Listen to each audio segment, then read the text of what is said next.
Tell you honestly, I'll be honest. I'll try to be honest. It was not easy, you know, to adapt on this.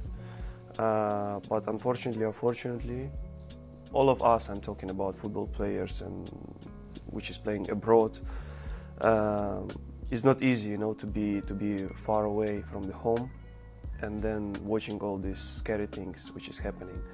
But I remember quite well first couple of weeks that I just lost my head.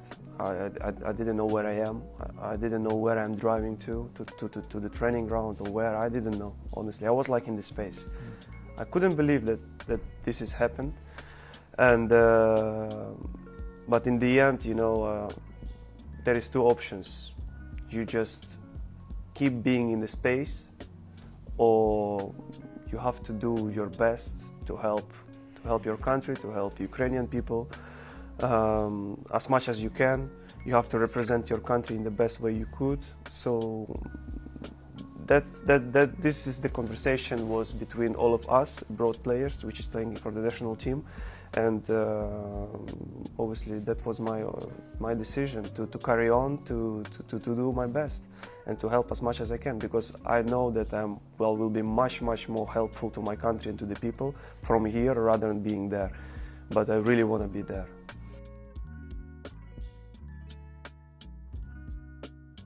Well, it was a deep night. I was sleeping because I had session in the morning, and my wife suddenly woke me up and she said, "It started." I said, "What started?" She was crying, you know, like full in tears, and I said, "What started? What's wrong?" And she just showed me the videos, the pictures of this invasion. So that's how it all started, and that's how I. Obviously, you know, if you look at a bit back, look. Let me be clear. Some of the people still think, or they still talk that this is a conflict between two countries, but this is not conflict. This is a proper war, right? And this war started in 2014, when I was like 17 or something, right? And I couldn't even understand what's going on. And they took Crimea and Donbass without any resistance. And you were playing at Shakhtar Donetsk Yeah. at the time, and you couldn't play, right? Well, all Shakhtar moved to the other city, but I had another story, football story, which we can speak later a bit, but I'm talking about just the general invasion. And they took Crimea and Donbass without any resistance in 2014, and no one could understand what's obviously happened. And then obviously in 2022, since the main invasion across the whole Ukraine, it's scary, to be honest, it's scary. I still cannot understand for what, to achieve what. I know that I had this experience in my life, right? And some of the people from Ukraine, they don't like it, obviously, and to be honest, at the moment, me too, right? But I'm a human being, and I understand one thing, that I would like to say again, thanks to FC Ufa for everything what they have done. The Russian team that you Yeah, played. where I played, yeah. But that's it. That's it. I would like to say that thanks to them that they took that risk, because I had a tough situation between me and Shakhtar Donetsk, and they took that risk. They signed me without any views, so I never played on the professional level, and they took me. And then obviously with that opportunity, I signed contract with City. But that's it. That's the only thing to FC Ufa for everything what they have done to me.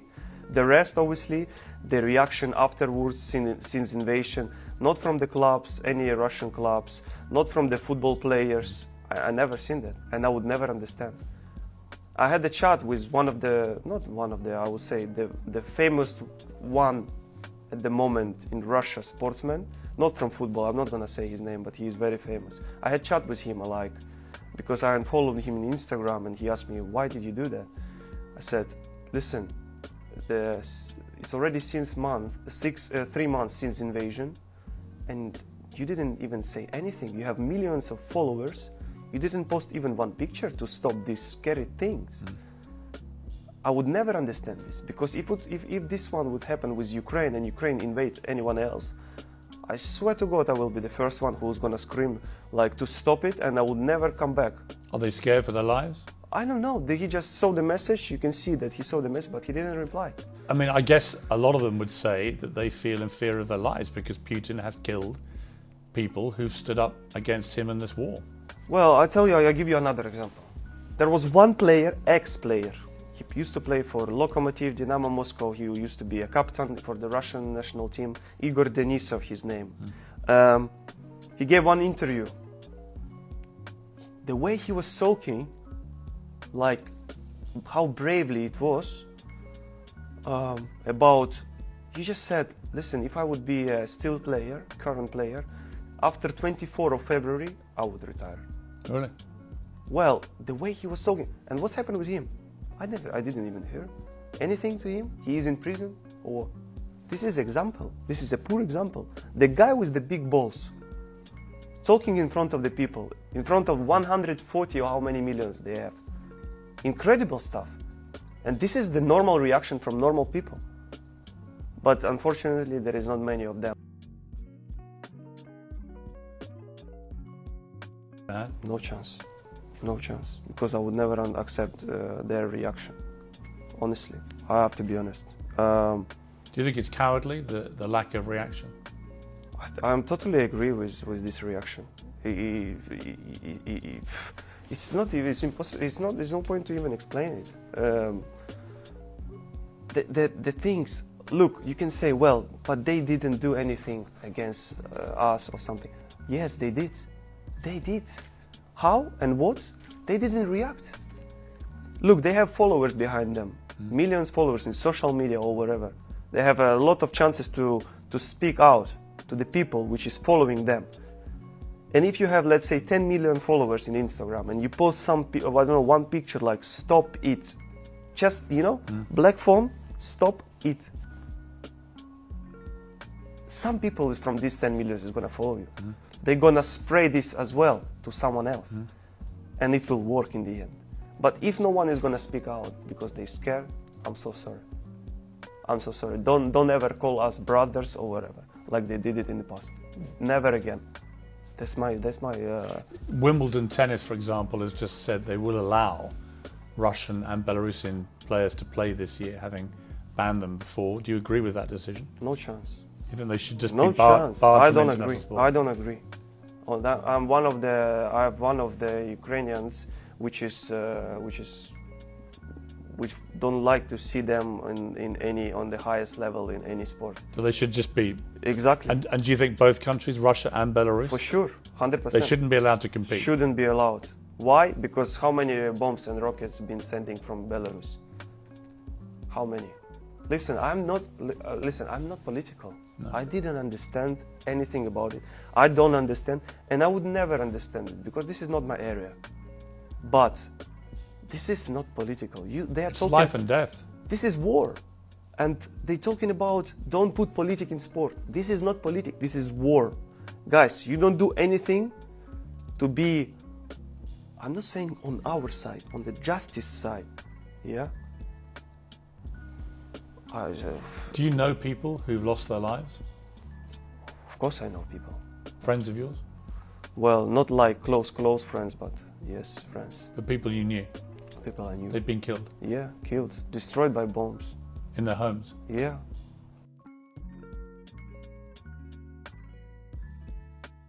Well, of course, I'm so worried about them.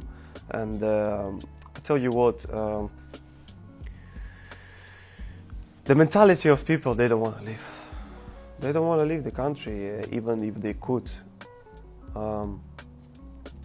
This is their homeland.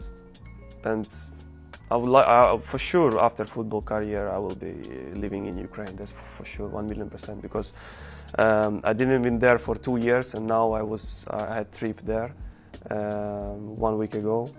And obviously, as soon as I pass the border, it's just my homeland. It's just my place. I can't imagine what it's like, for example, to have your parents living in a country at war when you're here. How is that for you, sort of psychologically, to have to deal with that? Well, it's not easy. It's not easy to. It was not easy from the beginning. But you know, when you already in this routine, you're just getting used to it. And the thing is, if you follow all the instructions in terms of siren and you hide yourself in the bunker, you're more or less safe. But you never know, because even last night they destroyed I don't know, one building in Odessa. 3 people died straight. So.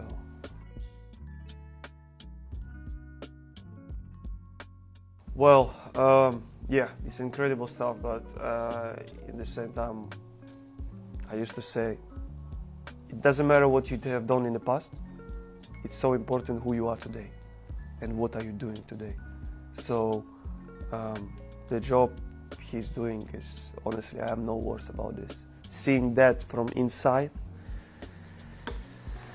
even don't understand a lot of things still, but people say he should do a deal. He should end the war, bring the peace by giving Russia some of the land they've taken. What do you feel about that? No chance. Listen, how many? Imagine you lost someone from your circle, and let's go to the beginning. I was born and raised knowing that Crimea and Donbass is Ukraine. Yeah, I spent 5 years of my life, most of the beautiful 5 years in my life in Donetsk. Amazing city, amazing. And then at some point, it's already Russian. How? For what? Do they have a right to do that? Why we should give them? How many people already been killed? How many buildings was destroyed? And why we should give them? I don't understand. So you reckon you lost someone from your circle, and then in one day we're gonna do that, like you said, we're gonna give them land, and then you're gonna sit and, well, I lost one of my circle for the reason because we were fighting for that, and now you gave them like this. Just your reaction, just your feelings.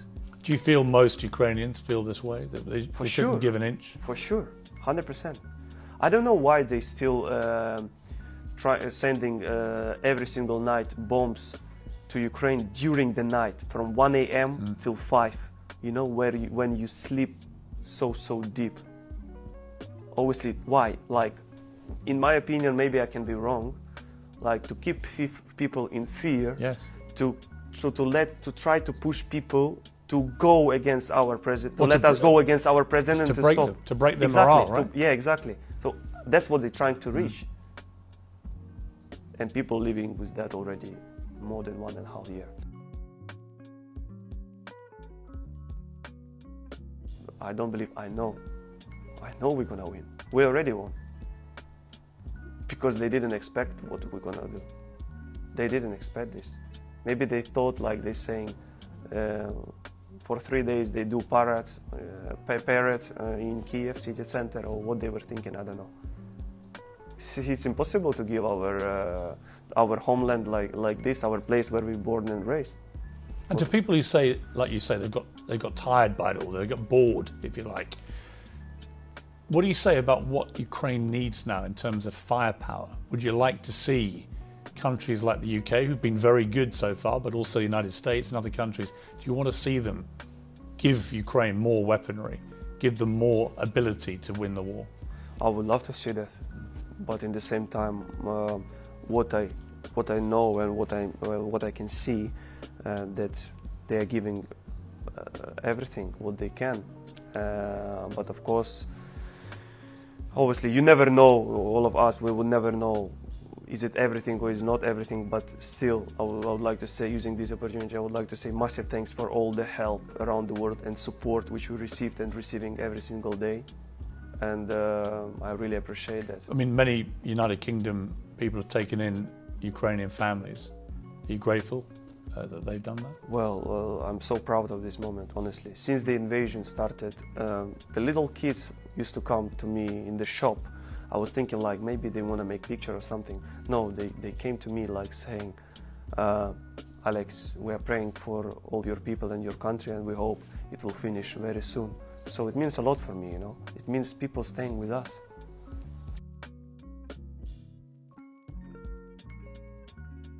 Look, football is my life. This is the place where I feel most comfortable myself. And this is the place when I'm on the pitch, I just forget everything around myself. I'm just in the game, enjoying these moments. And it's everything from your head, how you behave, how you react on this. Sometimes I'm losing my head from the morning, straight away. Seeing the news all day, don't touch me, please. Does it make you emotional? So much. But now I guess I have no emotions at all inside. I'm completely empty because I'm a sensitive person, to be honest. And seeing all these scary things, I think I left it all. And you said it's hard or not hard.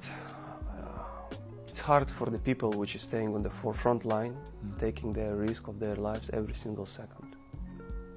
Having babies at home, families, wives, it's hard for them. You told a story, I think, about a woman who had 2 young children, babies, and when the dam was blown up, she died. And you had some knowledge of this woman, I think. Well, I read it in the social media, and then I asked a couple of people, a couple of volunteers, is it true or not? And they said, yes, unfortunately, it's true. It's hard to read. It was so hard to read, and I couldn't even believe. I really didn't want to believe in that. And I was just thinking about this for 2 days, and then I was calling some of the people which is helping there in that region, and they said, unfortunately, it's true. Honestly, it's so hard. Just that image, when I read that, of this woman with these 2 babies, and then the water was coming, and she knew she was probably going to die with her kids. It's not just heartbreaking, it's enraging, isn't it? The question is to achieve what? They done it to achieve what? You know that in that region there is a lot of plants growing before it used to grow. And now when all water will go down, it's not going to grow anymore for years. It's a big ecological catastrophe, massive.